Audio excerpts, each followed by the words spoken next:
So now that I've explained each section of the clock in detail, let's put it all together. And to do that, let's first talk about the 4 types of fasteners I use throughout the clock. The first type of fastener is found only in the calibrator. And I made a copy, so here's a side view of the copy.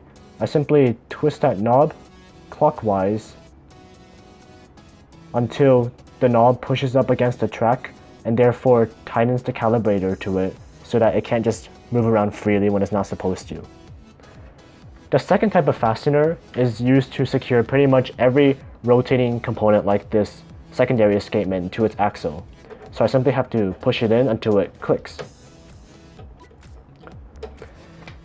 And here is a cross section on the CAD model.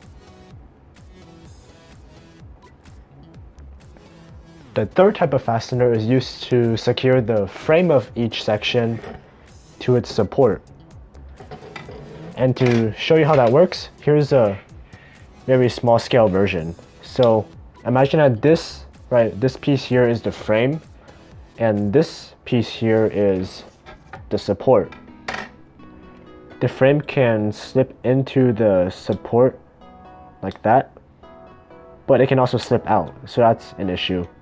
Therefore, I simply have to add another piece over here, and now the support and the frame can't separate so easily. So I'm going to demonstrate on the actual thing. So I'll first take off the secondary escapement, just because this particular design required me to do that. And I simply stick the frame and the support together. And at this point I can tighten up the secondary escapement. There we go. Okay, and then I can stick these fasteners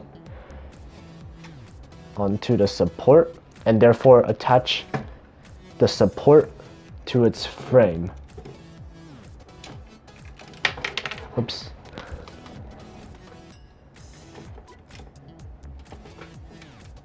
There we go. You can see those little pieces there fastening the support to its frame. By the way, these things are called primary fasteners, and I made some more exotic types. So like on this side, one of the primary fasteners has a hook on it, so I can hang up the pauser when it's not in use. This one is also an exotic type because it helps me to hold up the plaque, because part of the plaque goes into that primary fastener. The fourth type of fastener is similar to a buckle.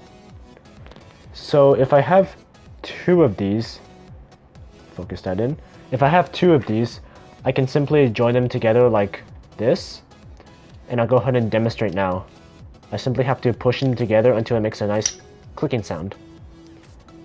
So these buckles are called the secondary fasteners, and their purpose is to allow me to join 2 sections of the clock together. So for example, the storage with a timekeeper.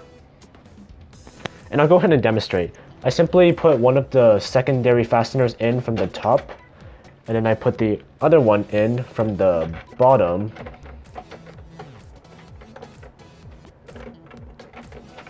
And then I simply squeeze them until it gives a nice click. And I repeat the same process for these other 3 parts. The key thing I want you to realize about the framework is that the supports on the sides were designed after the rest of the clock had been completed. This is because this part of the clock had a lot more design restrictions, whereas the supports were relatively free from such design restrictions. For instance, if I changed something in the timekeeping, I could easily change up the support to accommodate for that change. But if I changed up the support, I cannot guarantee that the timekeeping can accommodate for that change.